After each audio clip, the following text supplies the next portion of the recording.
Emmanuel Macron à Moscou, Olaf Scholz à Washington ce lundi. Le ballet diplomatique s'intensifie pour tenter d'amorcer une désescalade sur la question ukrainienne.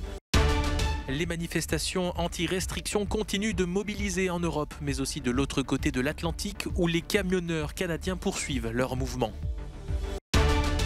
Le Sénégal a remporté sa toute première Coupe d'Afrique des Nations dimanche à l'issue d'une séance de tir au but contre l'Égypte. Emmanuel Macron doit rencontrer Vladimir Poutine ce lundi au Kremlin pour tenter d'amorcer une désescalade dans le dossier ukrainien. Le président français plaide pour un dialogue avec la Russie en étant tout à fait conscient que les Occidentaux ne pourront pas obtenir, selon lui, de gestes unilatéraux. Dès le lendemain, le locataire de l'Élysée se rendra à Kiev pour rencontrer le président Volodymyr Zelensky. Ce ballet diplomatique concerne aussi le chancelier allemand Olaf Scholz, qui est attendu à Washington ce lundi pour réaffirmer le soutien de Berlin dans le dossier ukrainien. Il se rendra par la suite à Moscou et Kiev les 14 et 15 février. On n'y va pas simplement pour prendre un café, il s'agit de vraie politique, dans ses aspects les plus durs et les plus importants. Et cela se déroule dans une situation de crise très forte. Et je pense qu'il faut toujours être clair sur ce que vous avez dit tout à l'heure, à juste titre. Il s'agit d'éviter une guerre en Europe. C'est un sujet sérieux. Et c'est cela que je dois aux citoyens de notre pays. J'en suis responsable pour la paix en Europe et vis-à-vis de nos alliés.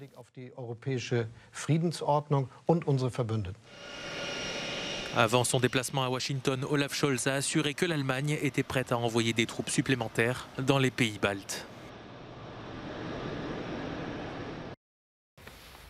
Ces volontaires ukrainiens reçoivent des instructions de base pour apprendre à tenir une arme et administrer les premiers soins en cas de guerre. Des formations assurées par des militaires ukrainiens.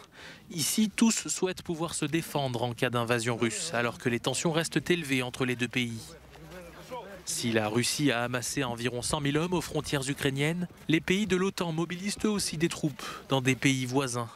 1 millier de soldats français et britanniques mènent actuellement des exercices en Estonie pour s'entraîner au combat dans des conditions hivernales extrêmes. Un exercice prévu de longue date, mais qui revêt en cette période de tension une toute autre dimension. En Pologne, ce sont des militaires américains qui sont arrivés dimanche dans le sud-est du pays. 1700 soldats de la 82e division aéroportée qui sera déployée sur le flanc oriental de l'OTAN. Ces nouvelles troupes américaines s'ajoutent aux 8500 militaires placés en état d'alerte fin janvier par le président américain Joe Biden. Ce dimanche, Moscou a diffusé des images d'exercices aériens menés par ses forces près des frontières estoniennes et finlandaises. La veille, 2 bombardiers à capacité nucléaire ont patrouillé au-dessus du Bélarus. De part et d'autre, occidentaux et russes montrent les muscles, mais chacun affirme ne pas avoir pour intention de faire la guerre. 2 semaines seulement après le passage de la tempête Anna, Madagascar a été durement frappé par le cyclone Batsirai dans la nuit de samedi à dimanche. Selon les dernières estimations, 10 personnes au moins ont perdu la vie dans la catastrophe. Près de 50 000 autres ont été déplacées, mais nombre d'entre elles qui s'étaient réfugiées dans des abris après le passage de la tempête Anna n'ont désormais plus nulle part où aller. Les abris où ces personnes se trouvaient ont été endommagés. Donc les gens sont retournés chez eux ce dimanche matin pour essayer de voir ce qu'il en était. Vous savez, pour récupérer ceux qui restaient de leur maison ou pour trouver peut-être un autre abri. Mais il y a eu des dégâts partout, même dans les abris. Le cyclone a touché terre samedi soir près de la ville de Mananjari dans le sud-est du pays, avec un vent de 165 km/h et des rafales à 235 km/h. Chaque année, une dizaine de tempêtes ou cyclones traversent le sud-ouest de l'océan Indien durant la saison cyclonique, mais ces phénomènes sont désormais plus nombreux et plus intenses en raison du réchauffement climatique. Des centaines de personnes ont manifesté dimanche à Madrid contre les restrictions imposées en Espagne pour lutter contre la pandémie de Covid-19. Parmi les opposants, des militants anti-vax et des personnes réclamant de pouvoir jouir pleinement de leur liberté. Le pays doit lever l'obligation de port du masque en extérieur jeudi prochain face à la baisse constatée du nombre de contaminations quotidiennes. À Rotterdam, une marche pacifiste contre les restrictions sanitaires a également eu lieu dimanche sans trouble. Une manifestation qui a réuni plusieurs milliers de personnes sous le slogan « Ensemble pour les Pays-Bas » Une initiative rassemblant des dizaines de groupes d'opposants aux mesures anti-Covid. De l'autre côté de l'Atlantique, le mouvement initié par les chauffeurs routiers canadiens ne faiblit pas. Voilà plusieurs jours qu'ils occupent le centre-ville de la capitale fédérale, Ottawa, pour réclamer la levée des restrictions, notamment l'obligation vaccinale pour franchir la frontière entre les États-Unis et le Canada.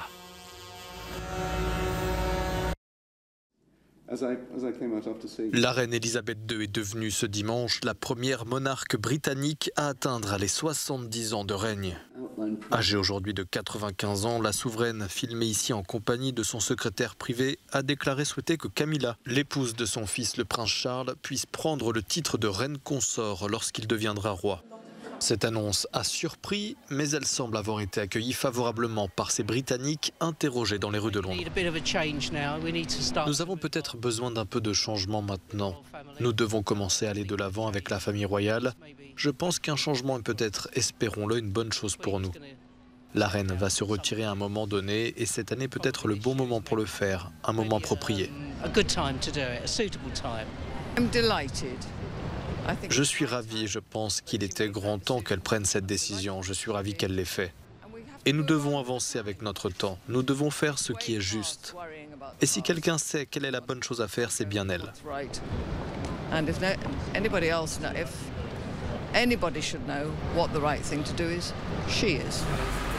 Avec cette déclaration, la reine a mis fin ce week-end à des années de controverses sur le titre de la duchesse de Cornouailles, seconde épouse du prince Charles, qui selon certains aurait dû porter le titre de princesse consort plutôt que celui de reine. Les cris de joie ont résonné dans tout Dakar dimanche soir. Les Lions du Sénégal ont remporté leur toute première Coupe d'Afrique des Nations contre l'Égypte après 2 tentatives infructueuses en 2002 et 2019. Après un match très fermé pendant lequel aucune des 2 équipes n'a réussi à marquer, la victoire s'est jouée au tir au but. Alors qu'il avait raté son pénalty en début de match, c'est l'ailier de Liverpool, Sadio Mané, qui a scellé le sacre de son équipe en inscrivant le 5e tir au but décisif. Score final, 4 tirs au but à 2 pour le Sénégal. Sadio Mané l'a donc emporté sur son coéquipier de Liverpool, l'Égyptien Mohamed Salah, qui perd sa 2e finale après celle de 2017. Le Sénégal a également raflé plusieurs récompenses individuelles. Mané a été sacré meilleur joueur de la CAN 2022 et Edouard Mendy a obtenu le trophée de meilleur gardien. Le 15 de France entame idéalement son tournoi Destination par une victoire bonifiée face à l'Italie. Un peu hésitant en première mi-temps, les Bleus l'emportent finalement 37-10 en marquant 5 essais, dont 3 par l'ailier toulonnais Gabin Villière. Les Italiens repartent donc du Stade de France avec leur 33e défaite d'affilée dans le tournoi. Samedi prochain, les Français recevront les Irlandais qui ont aussi décroché un succès bonifié aux dépens des Gallois, 29-7. De leur côté, les Écossais ont conservé la Calcutta Cup en venant à bout des Anglais sur le score de 20-17.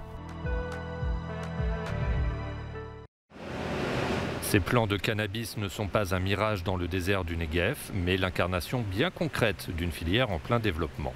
La ville israélienne de Yerouham abrite plusieurs start-up du secteur et se voit même devenir la capitale du cannabis.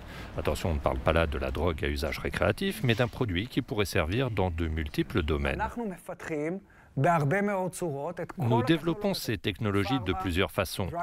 Pour l'industrie pharmaceutique, pour le secteur agricole, pour tous les domaines où le cannabis peut servir de matière première. Nous trouvons des idées, nous investissons de l'argent dans ces idées et nous aidons à les développer pour aboutir à un produit, et le tout dans un incubateur technologique. Ce secteur en pleine croissance est une aubaine pour la ville de Yerouham, sévèrement touchée par le chômage. Elle fait d'ailleurs partie d'une zone économique prioritaire qui encourage l'implantation des entreprises. Autre atout, les autorités favorisent l'utilisation thérapeutique du cannabis, ce qui se traduit dans les chiffres. Israël a importé 22 tonnes de cannabis médical en 2021, contre un peu plus de 14 tonnes l'année précédente.